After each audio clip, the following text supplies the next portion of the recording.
Tem gente por aí que fala que é adorador, né?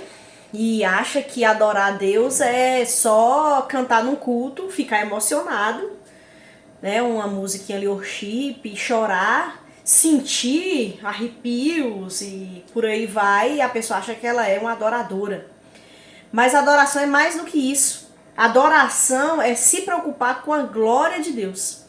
E eu tava meditando, e por isso essa devocional que eu achei tão incrível, eu tava meditando na vida de Abraão, no capítulo 14 do livro de Gênesis, vai narrar um fato muito interessante.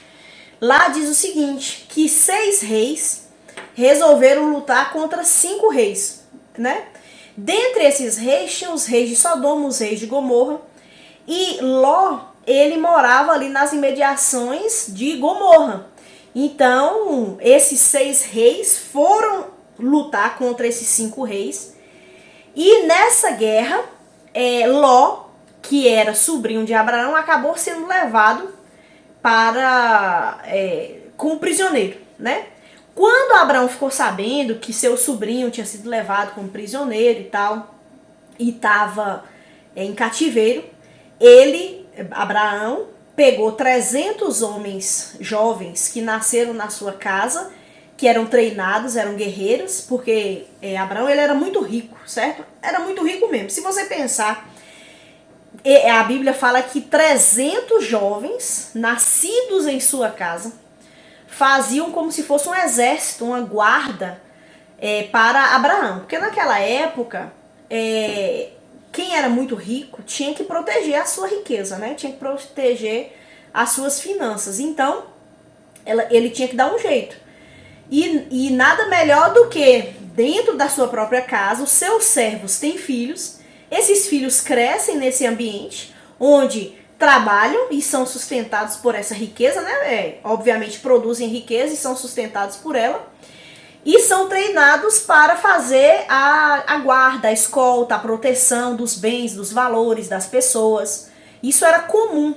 E Abraão era extremamente rico.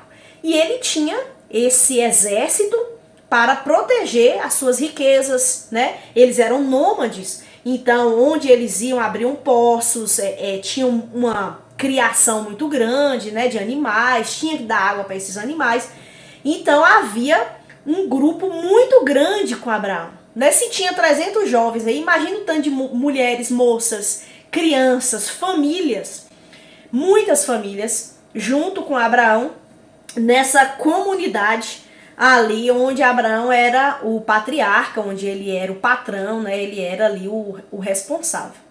E Abraão tinha sido chamado por Deus, e dele, né, Deus fez a promessa que deles viria uma grande nação.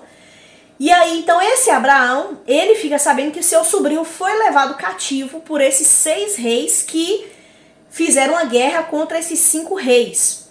O que Abraão faz? Como eu disse, pega esses 300 homens e vai atacar esses 6 reis para buscar Ló. E Deus dá a vitória para Abraão. Abraão vai, vence esses reis. Aí Abraão pega desses reis todo o despojo, ou seja, tudo que eles tinham roubado dos 5 reis, mais outras coisas lá, a riqueza deles mesmos.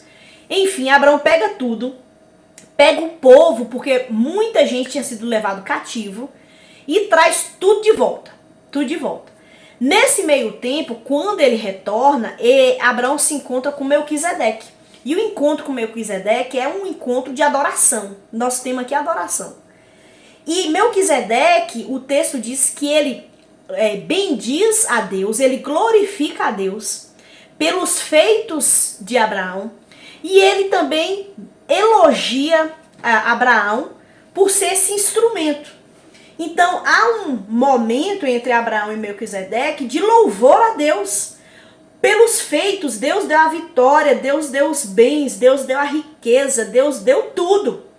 Melquisedeque e Abraão sabem que tudo provém de Deus e há uma atitude de adoração. A adoração está muito relacionada a isso, a nós compreendermos nossa total dependência de Deus e tudo que temos e por que nos movemos e existimos só por conta de Deus que sustenta e que dá tudo.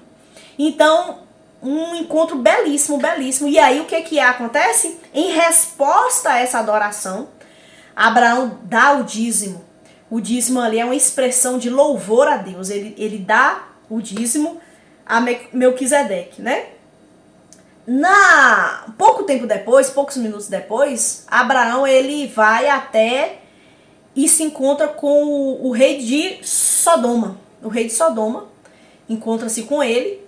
E o rei de Sodoma diz assim para Abraão, pode ficar com a riqueza, certo? Não tem problema não, mas me deu o povo que foi levado cativo.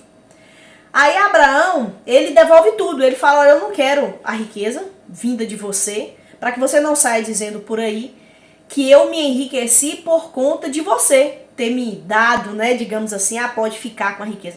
Abraão, ele tinha total direito de ficar com essa riqueza, porque ele que foi para a guerra.